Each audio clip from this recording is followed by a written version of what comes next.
My name is Brennan Pitard, and this is my wife, Gabby Pitard. I am a LSU Veterinary School class of 2016 graduate, and we're just here to share our story of, getting through vet school as a husband and wife. My wife is a nurse. She's been with me through the entire process. We went to college together. She was in nursing school when I got accepted into veterinary school, and we knew that the first year was going to be a pretty big struggle. Seriously looked at deferring a year of veterinary school because that was going to mean our first year, our engagement was going to be spent completely apart. She was going to be finishing up her last year of nursing school. I was going to be starting in the first year rigorous veterinary school curriculum. And we knew that was going to be a struggle, so I seriously considered deferring that year. I'm so glad I didn't. Went to LSU, moved to Baton Rouge by myself, got through that first year. She finished up her last year of nursing school. She graduated and moved down to Baton Rouge, and we lived together for 3 years, the last 3 years of vet school, while she worked and supported me through the tough curriculum that vet school involves. And not only that, but we had a child during my 4th year of veterinary school. So no the odds were definitely against me for getting through in 4 years. But You did it. Did do it, and I couldn't have done it without the help of Gabby for sure. And I know she has some insight on that process as well. First and foremost, I think it's important to let people know that long distance is possible.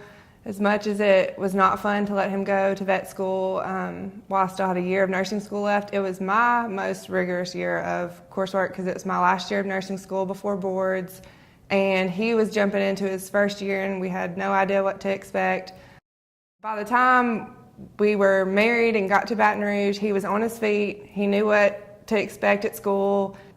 I think mostly he had kind of established a friend group, and that was probably the most important thing when I got down there, was to know that I had kind of a community waiting on me, because as a spouse, I have made work friends when I went to work, but he basically spent more time at the vet school than he did in our home, and that's something that you have to prepare yourself for. You can't be too dependent on him. I couldn't be too dependent on him for friendships and social life, basically. I mean, that was hard because I'm working, and when I would get home, he's studying, and there wasn't a whole lot of, you really have to be intentional to spend time together and pry them away from the books at a reasonable time, respectful of test schedules.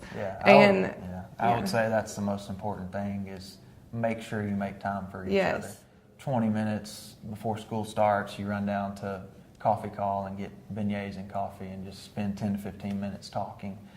Or right when you get out, going and getting a few pounds of crawfish at Sammy's. You have to scarf them down, and the only thing on the back of your mind is that pathology test that's coming up the next day, or what have you. But for your mental stability and the stability of your relationship with your significant other, just make sure that you make time for them.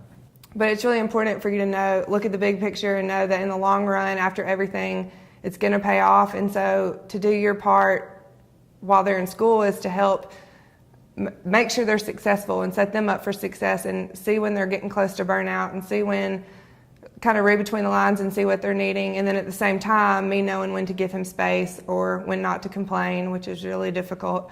Communication is key in marriage in general, but especially when there's extra stressors on it like school.